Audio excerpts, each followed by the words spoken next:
We'll call the meeting to order. Thank you for coming. I have a few introductions I need to make first. Our Sergeant at Arms, we want to thank them for being here, taking care of everything. Mark Douglas, Russell Salisbury, Glenn Wall, and David Leathman. And we have some pages here. We thank you for coming to see the legislative process. I have Grayson Louder, Kyle Breza, is that right? Breza, Jonathan Torres, and Christina Young. Thank you for being here.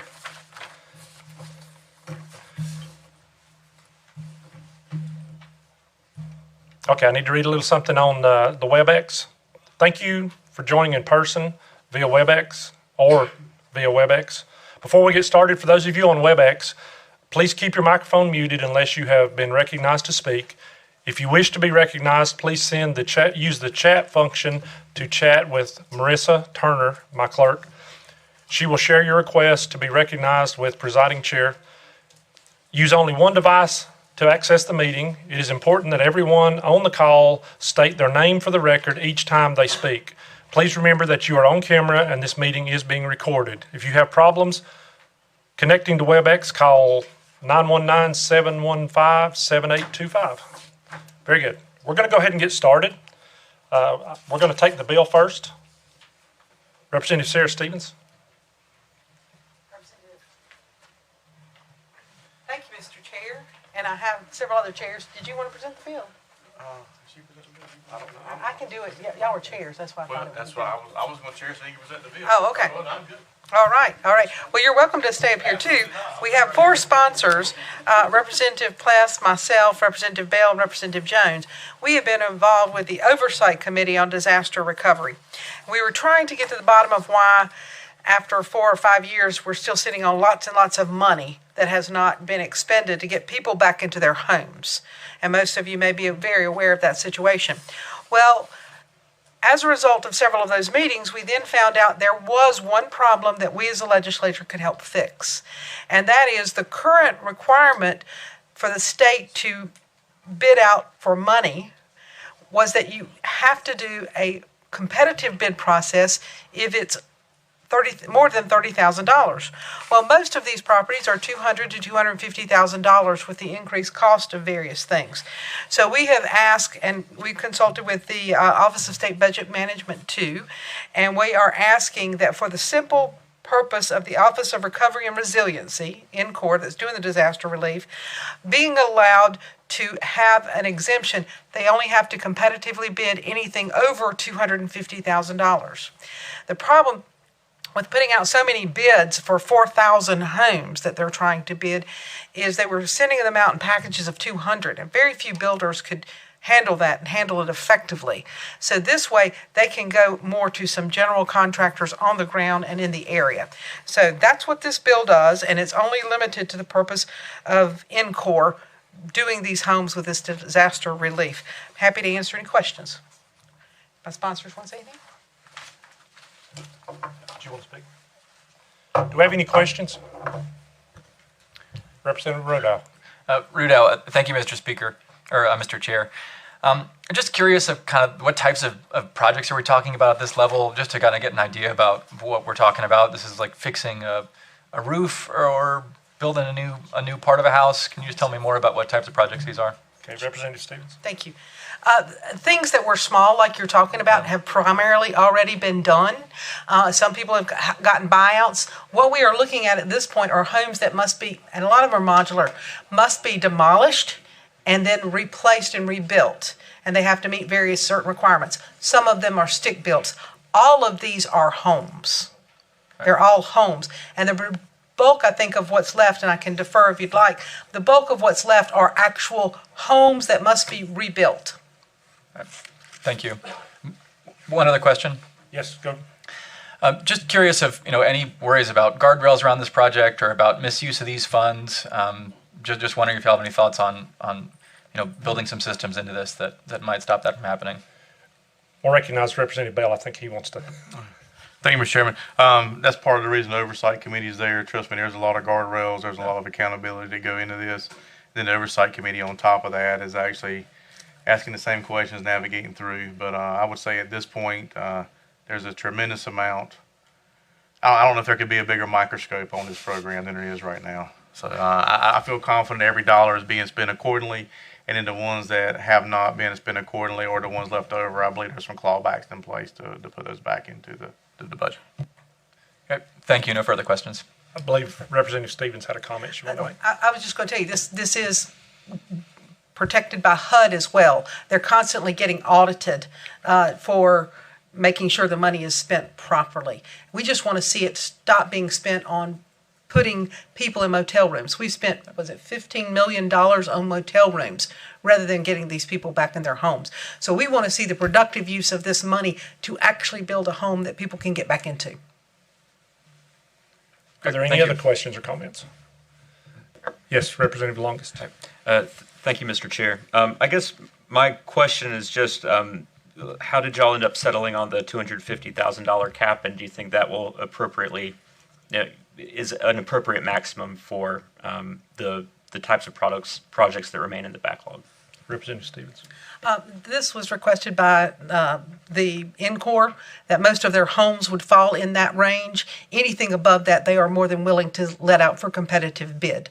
But yes, they indicated that typically the purchase of the home is modular homes, 3-4 bedroom, up to 100,000 plus. Then you've got the demolition and the construction on top of that. So they thought this would cover the bulk of their projects. Any other questions or comments? Can I have a motion? Representative Bell.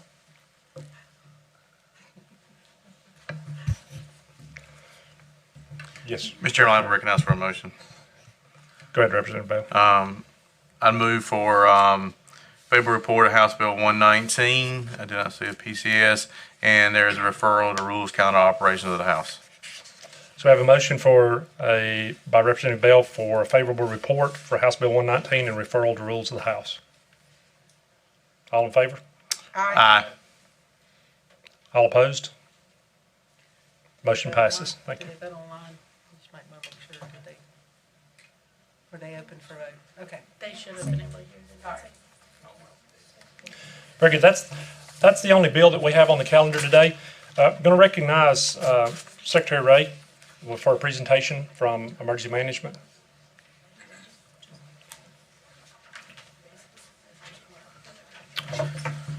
Thank you, Mr. Chair. Chairs, vice chairs, and members and staff, thank you for the opportunity to be here today.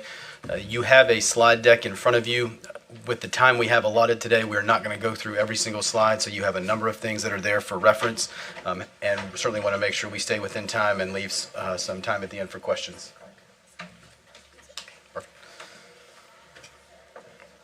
First, again, thank you for the opportunity to be here, but also thank you for the continued support of this body. I think in the most recent session, we had some significant funding that was provided by the General Assembly to support a variety of our initiatives, both from school safety into long-term recovery, and just in front of this group, want to continue to say thank you for the continued support.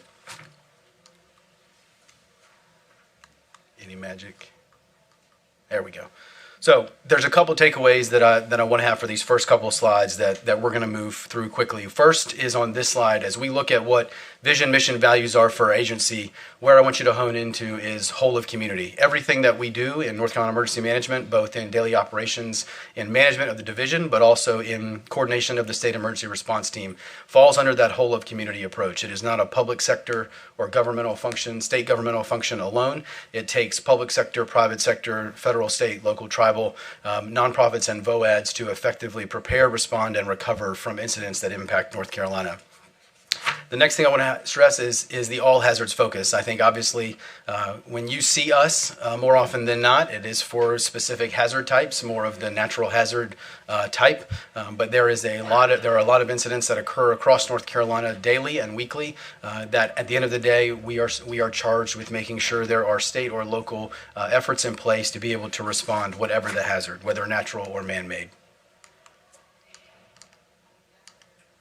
Third would be where our focus is. So at the end of the day, our responsibility is to our local jurisdictions. As you all know, incidents begin and end locally. They will be started and communities will feel impacts before we get there, and will continue to live with those impacts well after the state or the state emergency response team is gone or other partners are gone. And so at the end of the day, everything that we do, both in daily operations of our division, but also in how we operate as a state emergency response team, is really focused on providing local jurisdictions capacity that they need to support effective preparedness, response, and recovery in their jurisdiction. Quickly about the division. So with a recent transfer in of a new operational component, we are just at about 300 FTEs for the Division of Emergency Management. Largely, we are funded. We have some level of state appropriations, but are largely funded through a combination of a lot of federal grants and some of the state matching funds. One item that we will get to later in the deck is there is also a little bit difference here of how we are structured in North Carolina compared to some of our partners. The Department of Public Safety Secretary and the Director of Emergency Management both have dual-headed roles. The Secretary, in addition to his role as Secretary, is also the state's Homeland Security Advisor, and the Director of Emergency Management is charged as the state's Deputy Homeland Security Advisor. So we'll come back to that in a second. The chart you see on the right-hand side is just a quick overview of the sections and functions that we have within the division that we're responsible for moving forward in daily operations. Quickly want to walk through some of our sections and functions and things that we do. A little bit about how we're structured geographically. We have the state EOC and our headquarters in Raleigh. It is co-located with the North Carolina National Guard, the Department of Transportation, and the State Highway Patrol at the Joint Force headquarters. That is also the building that when the state emergency response team is stood up, that is activated as the state EOC. We also have 3 regional operational branches across the state, one in Kinston for our eastern branch, one that has recently moved to Burlington for our central branch, and one that is in Conover to support our western branch. There are staff in those jurisdictions that are charged with supporting a smaller group of counties in all aspects of preparedness, response, and recovery. Wanted to highlight a couple of things. The other thing that we have here in the state that we are very fortunate and blessed is we have a number of statewide programs that really are nationally known. The first is our Regional Hazardous Materials Response Team. We have a partnership with 7 jurisdictions across the state that have regional response teams that can deploy across the state either on local missions or state missions to support effective hazardous materials response. And those are largely based out of some of our larger fire departments. Next, we are also charged with managing and coordinating our statewide search and rescue program. Again, a lot of people think search and rescue, that's pulling people off of roofs or boats in the water. That is a component of it. We have a significant helo-aquatic rescue program that is a partnership between Emergency Management, the National Guard, and the Highway Patrol. We have the swiftwater capability. We also have additional capabilities in mountain wilderness and urban search and rescue in our 7 task forces that, again, are partnerships with some of our major jurisdictions across the state. One of the areas that we see a significant opportunity to support locals is when they're experiencing an incident that may exceed their capacity but may not rise to the level of necessarily a huge activation of the state emergency response team. We have the ability to move either partners that are in state agencies, in our local agencies, or with the division into that jurisdiction to really offer some support from an incident management standpoint. We credential individuals and can deploy them across the state for a variety of incidents. We are charged with operating the state's warning point and have a 24-hour watch function that is there 24/7, 365 to support any partner agency or jurisdiction in the state that is experiencing an incident that potentially needs a resource or wants to advise the state that an incident is occurring and they could potentially need resources. There's also responsibility in that function for working with our public safety answering points or 911 centers on some of their contingency planning and failover planning to ensure 911 service continues to operate across the state. That component also does a significant amount of tactical communications training and is able to deploy not just individuals to support 911 centers across the state, but actually attach individuals to some of our operational components in the field that may need tactical communications support. Moving over to our Homeland Security section. So I want to pause here for just a second. As I said, both the Secretary of Public Safety and the Director of Emergency Management, both those positions have dual-headed roles. I think that's important to note, and it's a little bit of a distinction from, again, our partners in some other states. I think that's important because at the end of the day, our role in emergency management is to coordinate partners, coordinate agencies to move forward, whatever the hazard, whatever the incident. There's not a separation between what is traditionally a Homeland Security incident or other types of incidents. And so I think from our standpoint, it makes sense to have those staff functions in emergency management and allows us to make sure that there's good collaboration and coordination across the spectrum, regardless of what the incident type is, whether we're talking about something more into the intelligence, law enforcement realm, or a natural hazard or man-made hazard. Within emergency management, we do have an expanding intelligence footprint. We have several FTEs that are detailed to the state's fusion center to support intelligence and information sharing. We are looking at critical infrastructure protection, how we work with some of our major private sector partners on vulnerability assessments, as well as post-incident and event coordinating to support their needs. As many of you know, over 80%, there's varying numbers, over 80% of critical infrastructure in the state that we rely on and many of our communities rely on is privately owned. So making sure that we are well integrated with what they're doing is going to be important. We have staff support for the HSA in his role as the state's Homeland Security advisor. We have a component that we work with the Department of Public Instruction, the SBI, and others when it comes to school safety. And again, thank you for the recent funding for some of the initiatives that we were able to roll out within the last month or so. And then lastly, I do want to highlight some of the work on cybersecurity. So we have some cybersecurity specialists that work within North Carolina Emergency Management. In addition to that, since 2017, 2018 timeframe, we've had a partnership in place between the Department of Information Technology and the Department of Public Safety. And that has grown over the last 4 years or so to include the 4 principal agencies you see on the screen right now that earlier, I guess last year now, in 2022, was codified in a governor's executive order of a joint cybersecurity task force for the state. You see the 4 primary agencies that are a part of that task force right now. I think one of the big force multipliers we have is that 4th bullet. So we work really closely with the local government information technology professionals. They have a statewide association, and they are very much involved in the deployment of resources across the state. Our responsibility is really external facing, outward. We're not talking about management of IT operations or any of that. This is external focused on how we support the state and local jurisdictions and partners in dealing with cyber threat.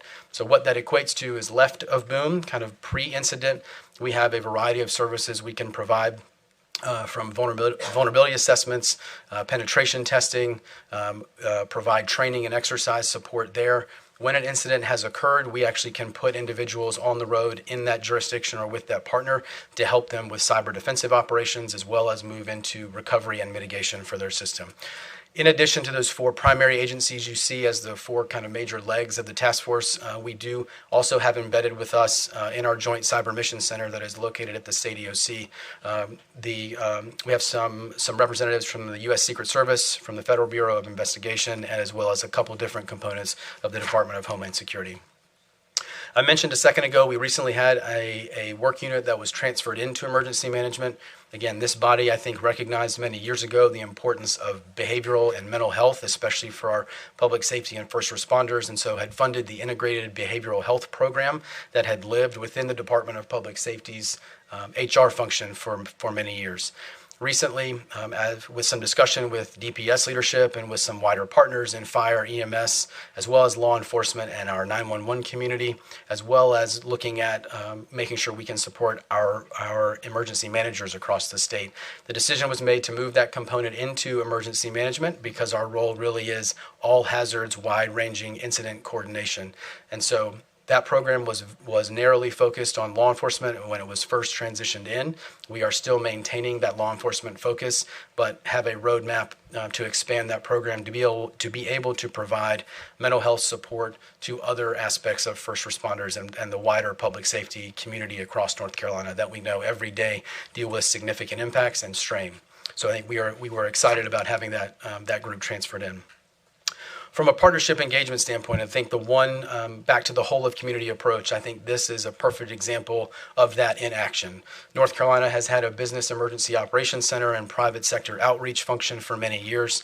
We are currently over 1,200 members or so that are willing to support incidents when they occur.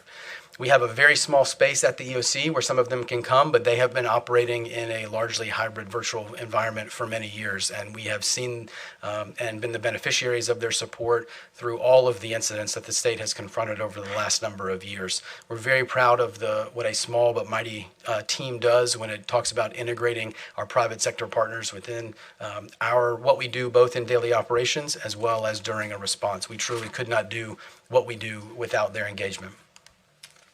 We have a number of functions in our planning section, really looking at kind of all hazards planning, from maintenance of our emergency operations plan, continuity of government, continuity of operations, some of the hazard specific planning like with radiation and some of our fixed nuclear facilities, as well as facilitating our training and exercise program. One component of our planning section that we're very proud of is our weather unit. We have 3 staff meteorologists right now that at the end of the day are looking to support both state partners in providing accurate, operationally focused weather information to allow us to anticipate what's needed, as well as provide additional information to our local jurisdictions about potential threat and impact. One of the recent initiatives that they've run over the last couple of years has been the Know Your Zone campaign, which I know many of you are familiar with. There we have a landing page on the DPS website where if you're a resident or you're a visitor, you can go in, plug in your address, and find out within that jurisdiction what evacuation zone that you're in. And our local partners have put in a significant amount of work over the last couple of years developing locally focused evacuation zones that they would use operationally if there was an incident like a hurricane or other natural hazard that would cause a jurisdiction to call for an evacuation. They're now able to do that in a way and message it in a way that's much more ordered and provides people with updated, accurate operational information.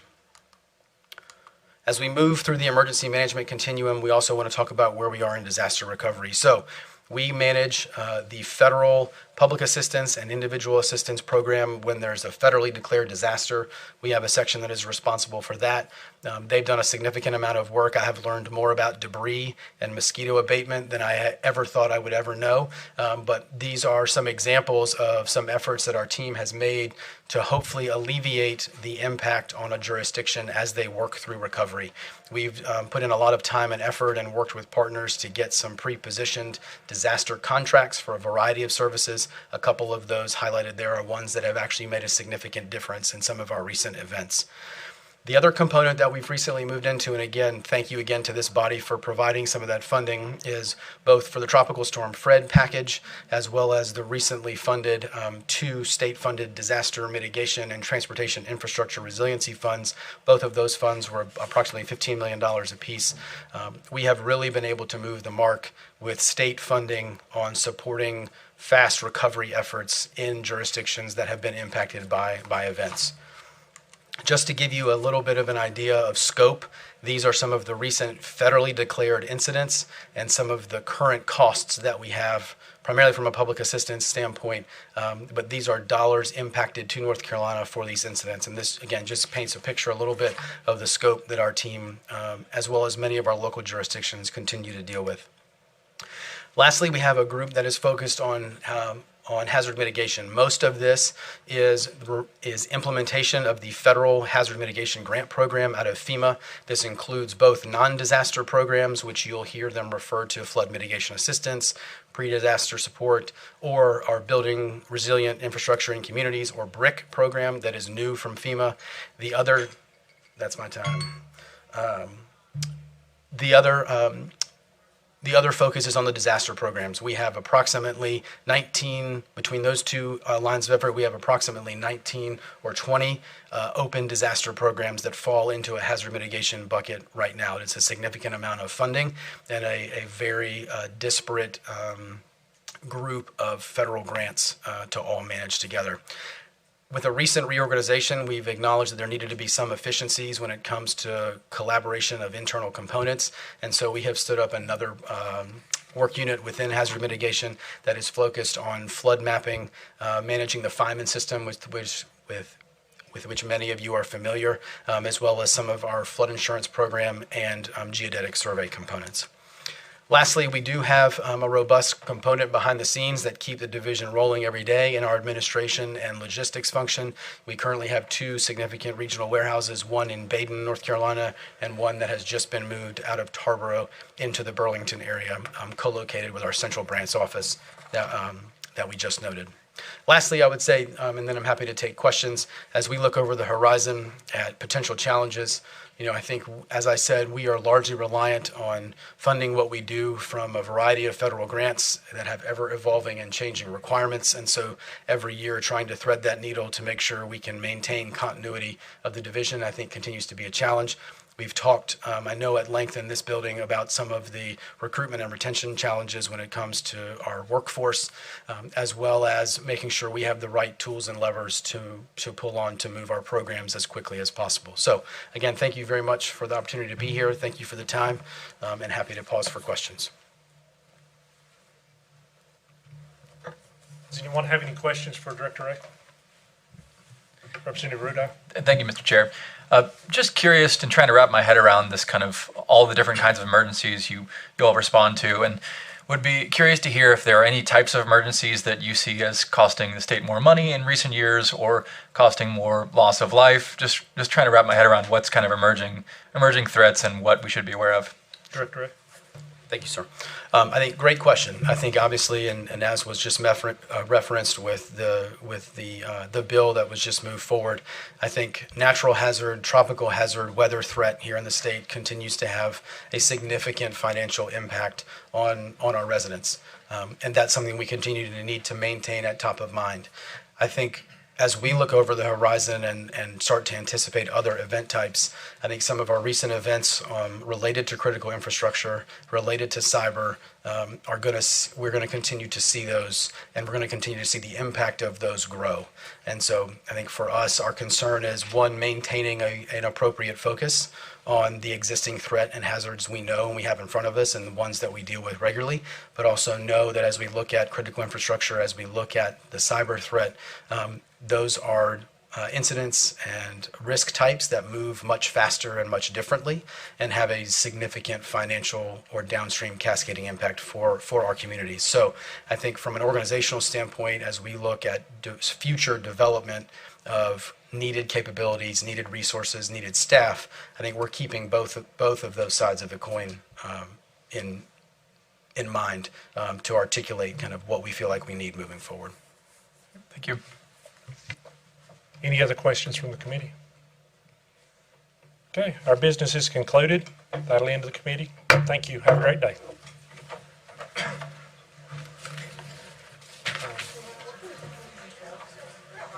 I don't